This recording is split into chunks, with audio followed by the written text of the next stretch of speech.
നമസ്കാരം സുഹൃത്തുക്കളെ. ഇല്ല, ആ പദ്ധതി നമ്മൾ നടപ്പാക്കുന്നില്ല എന്ന് പറഞ്ഞാൽ ഞാൻ ചോദിക്കട്ടെ, ഏത് കേന്ദ്ര പദ്ധതിയും ഒരു പദ്ധതി, ഈ പദ്ധതി അല്ല ഞാൻ പറയുന്നത്, ഏത് കേന്ദ്ര പദ്ധതി മറ്റൊരു പദ്ധതി എന്ന് കരുതിക്കോളൂ, ഒരു പദ്ധതിയിൽ കേന്ദ്ര സംസ്ഥാന സർക്കാരുകൾ ഒപ്പിട്ടു എന്നിരിക്കുക, ആ പദ്ധതി നടപ്പാക്കുന്നതിനുള്ള സ്റ്റെപ്പ് സംസ്ഥാന ഗവൺമെന്റ് സ്വീകരിക്കുന്നില്ല എന്ന് കരുതുക, ആ പദ്ധതി എങ്ങനെ നടപ്പാകും? അങ്ങനെ ഉദാഹരണമുള്ള കുറേ പദ്ധതികൾ വേണമെങ്കിൽ ഞാൻ പറഞ്ഞുതരാം. അതായത് സംസ്ഥാനവും കേന്ദ്രവും തമ്മിൽ പദ്ധതി ഒപ്പിടുന്നു, MOU ഒപ്പിടുന്നു. പല കാരണങ്ങളാൽ പദ്ധതി ഇങ്ങനത്തെ കാരണമായിരിക്കില്ല, പദ്ധതി നടപ്പാക്കാനുള്ള നടപടി സംസ്ഥാനം സ്വീകരിക്കുന്നില്ല, പദ്ധതി നടപ്പാവില്ല. കേന്ദ്രം വന്നിട്ട് ഇവിടുത്തെ ഓരോ സ്കൂൾ എടുത്തിട്ട് ഇത് PM ശ്രീ ആണെന്ന് പറഞ്ഞിട്ട് അവിടെ നടപ്പാക്കുമോ കേരളത്തിൽ? അങ്ങനെയല്ലല്ലോ രീതി. രണ്ടു കൂട്ടരും നടപ്പാക്കുന്നതിന് വേണ്ടി മുന്നോട്ട് പോകുമ്പോഴാണ് പദ്ധതി നടപ്പാവുക. വെളിവും വെള്ളിയാഴ്ചയും ഇല്ലാത്ത മദ്രസ പൊട്ടന്മാർ പോലും ഇങ്ങനെ കിടന്ന് ന്യായീകരിച്ച് മെഴുകില്ല. ഇടതുപക്ഷത്തിൻ്റെ ബുദ്ധിജീവിയാണ്, അടുത്ത അപ്പം ഗോവിന്ദന താത്വിക ആചാര്യയിലേക്കുള്ള യാത്രയിലാണ് മുതൽ. ന്യായീകരിച്ച് വെച്ച കേട്ടില്ലേ, നടപ്പാക്കാൻ വേണ്ടിയിട്ടല്ല ഞങ്ങൾ PMCയിൽ ഒപ്പിട്ടത് എന്നാണ് M സ്വരാജ് നായർ പറയുന്നത്. AK സെൻറ്ററിൽ ഇരിക്കുന്നവരെല്ലാം മണ്ടന്മാരും പൊട്ടന്മാരൊക്കെ ആയിരിക്കും, അവരെയൊക്കെ പറ്റിക്കാൻ പറ്റുമായിരിക്കും. ആ ഒരു മീറ്റർ പിടിച്ചുകൊണ്ട് നേരെ കേന്ദ്രത്തിൽ ഇരിക്കുന്നവരെ പറ്റിക്കാമെന്നായിരിക്കും ഈ സ്വരാജ് വിചാരിച്ചു വെച്ചിരിക്കുന്നത്. ആദ്യ തവണ ഒപ്പിട്ടു, വാങ്ങി, തീർന്നോ? അതുകൊണ്ട് കഴിഞ്ഞോ? പിന്നെയും ചെല്ലണ്ടേ? കാരണം വിദ്യാഭ്യാസം, ആരോഗ്യം പോലുള്ള വകുപ്പുകൾ കേന്ദ്ര സംസ്ഥാന സർക്കാരുകൾക്ക് പങ്കാളിത്തമുള്ളതാണ്.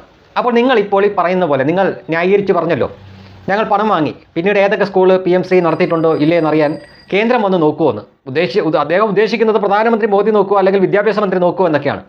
അതിന് താഴെയും അതിനൊരു സംവിധാനമുണ്ടെന്നും ഉദ്യോഗസ്ഥരുണ്ടെന്നും ഉള്ള കാര്യം ഇയാൾക്ക് അറിയാൻ മേലാഞ്ഞിട്ടൊന്നുമല്ല, കിടന്നങ്ങ് മെഴുകുകയാണ്.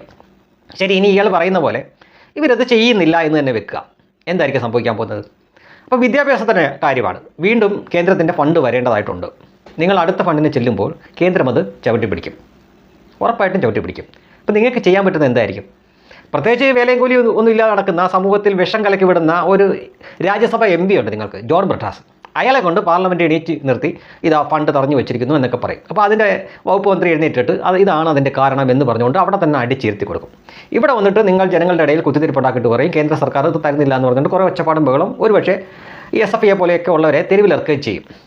പിന്നീട് ജനങ്ങളെ കാണിക്കാൻ വേണ്ടിയിട്ട് നിങ്ങൾ നേരെ കോടതിയിൽ പോകും. കോടതി ചെന്ന് കഴിയുമ്പം അവിടെ കേന്ദ്ര സർക്കാർ കാണിക്കും, അവർ ഞങ്ങളുടെ ആ പദ്ധതിക്ക്, അതായത് കേന്ദ്രവും സംസ്ഥാനവും തമ്മിലുള്ള പദ്ധതിക്ക് അതിലെ പറഞ്ഞിട്ടുള്ള എല്ലാ കാര്യങ്ങളും അംഗീകരിച്ചുകൊണ്ട് ഒപ്പിട്ട് പണം വാങ്ങിയതാണ്, പക്ഷേ അവരത് ചെയ്തില്ല, പദ്ധതിയായിട്ട് മുന്നോട്ട് പോയില്ല, അതുകൊണ്ട് ഞങ്ങൾ ആ ഫണ്ട് കൊടുക്കുന്നില്ല എന്ന് പറയുമ്പോൾ കോടതിക്ക് ഇത് ബോധ്യമാവും, ഇവന്മാരെ ചീത്തയും പറഞ്ഞ് ഓടിക്കുകയും ചെയ്യും. ചുരുക്കത്തിൽ പാർലമെൻറ്റ് തോക്കും, കോടതിയിൽ തോക്കും, ഏറ്റവും ഒടുവിൽ സത്യം മനസ്സിലാവുമ്പോൾ ജനങ്ങളുടെ മുന്നിൽ തോക്കും.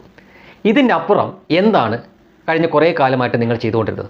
ഇപ്പോൾ വലിയ ഗീർവാണം അടിച്ച് പറഞ്ഞല്ലോ, ഞങ്ങളത് ചെയ്യുന്നില്ലെങ്കിൽ കേന്ദ്രത്തിന് എന്ത് ചെയ്യാൻ പറ്റും എന്ന തരത്തിൽ ധിക്കാരപരമായിട്ട് പറയുകയാണ്. ഒപ്പിട്ട് കാശ് മേടിച്ച് പുട്ടടിച്ചിട്ടാണ് ഈ ഡയലോഗ് എന്ന് ഓർക്കണം. ഒരു ചുക്കുമല്ല നിങ്ങൾ.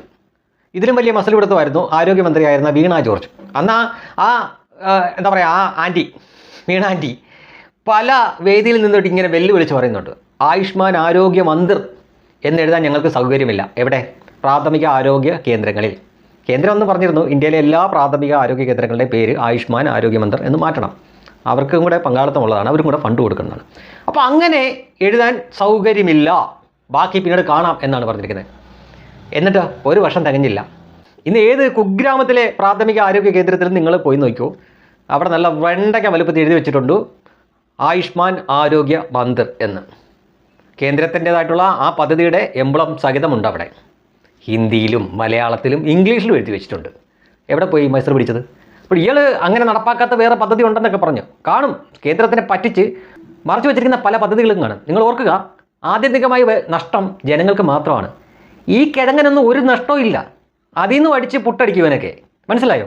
അതായത് ഇതെല്ലാം അറിഞ്ഞുകൊണ്ട് MOU പോയി ഒപ്പിട്ട് കൊടുത്തിട്ട് ഒരു ഉളുപ്പുമില്ലാതെ നിന്ന് പറയുകയാണ് ഞങ്ങൾ നടപ്പിലാക്കാൻ വേണ്ടിയിട്ടല്ല എന്ന് പറയുമ്പോൾ, ഇവരെയാണ് കഴിഞ്ഞ കുറച്ചേ കാലം ഇവിടുത്തെ ജനങ്ങൾ ജയിപ്പിച്ച് വിട്ട് നിങ്ങളെ ഭരിക്കാൻ വേണ്ടി വിട്ടിരുന്നത് എന്ന് ആലോചിച്ച് നോക്കുക. എത്രമാത്രം ഉളുപ്പുണ്ടായിട്ടാണ് അത് ഇപ്പോഴെങ്കിലും ഇങ്ങനെ തുറന്നടിച്ച പോലെ പറയാൻ പറ്റുന്നത്? ഇവർക്ക് പറഞ്ഞാൽ ആ പറഞ്ഞ പോലെ ചെയ്ത് കാണിക്കാൻ അവരെ കൊണ്ട് പറ്റുമോ? അതുമില്ല. അതിൻ്റെ ഉദാഹരണമാണ് ആയുഷ്മാൻ ആരോഗ്യ മന്ദിർ. ഞങ്ങൾ ആ പേരിടത്തിൽ എന്താണ് ആ ആൻറ്റി അന്ന് വിളിച്ച് പറഞ്ഞുകൊണ്ടിരുന്നത്, വീണ ആൻറ്റി. അവസാനം എന്തായി? സകലമാന ആരോഗ്യ കേന്ദ്രങ്ങൾക്കും, അതായത് പ്രാഥമിക ആരോഗ്യ കേന്ദ്രങ്ങളും ജില്ലാതലത്തിലും സംസ്ഥാന തലത്തിലും പഞ്ചായത്ത് തലത്തിലുമുള്ള എല്ലാത്തിനും അങ്ങനത്തെ പേര് കൊടുക്കേണ്ടി വന്നു. ഇല്ലെങ്കിൽ എന്താ സംഭവം ചോദിച്ചു കഴിഞ്ഞാൽ ഫണ്ട് വരത്തില്ല. അതേപോലെ തന്നെ സ്കൂളുകളിലുമുണ്ട്. നമ്മുടെ ഈ പഞ്ചായത്ത് റോഡുകളിലൊക്കെ നോക്കിയോ, അവിടെ കൊണ്ട് വെച്ചിരിക്കുന്ന റോഡിൻ്റെ തുടക്കത്തിലും അവസാനത്തിലും വെച്ചിരിക്കുന്ന ബോർഡുകൾ നോക്കിയോ, പക്ഷേ ചെറിയ അക്ഷരത്തിലായിരിക്കും എഴുതിയിരിക്കുന്നത് എന്നേ ഉള്ളൂ. മിക്കതും കേന്ദ്രത്തിൻ്റെ പദ്ധതികളാണ്. അത് പക്ഷേ വളരെ ചെറിയതായിട്ട് എഴുതും. അങ്ങനെ ഉടായിപ്പ് പരിപാടി കാണിച്ചിട്ടാണ് ഇവർ ഇത്ര കാലം ഈ സംസ്ഥാനത്ത് പിടിച്ചു നിന്നത്.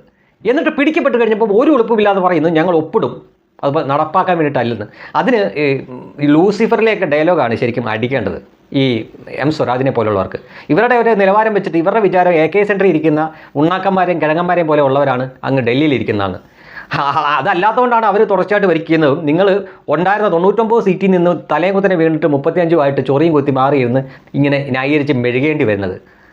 വെറും പഞ്ചായത്തുകൾ മാത്രം ഭരിക്കുന്ന ഒരു ബ്രാക്കറ്റ് പാർട്ടിയായിട്ട് ചുരുങ്ങിയത്. അഹങ്കാരത്തിന് അപ്പോഴും ഒരു കുറവുമില്ല. അതും ഈ സ്വരാജിനെ പോലെ കാശിനും ചുണ്ണാമ്പിനും കൊള്ളാത്ത കിഴങ്ങന്മാർക്ക്. ഇവരൊന്നും ഇവിടെ ജനിക്കേണ്ട വ്യക്തികളെ ആയിരുന്നില്ല, ജനിക്കേണ്ട വ്യക്തിയെ ആയിരുന്നില്ല. അതാണ് സത്യം.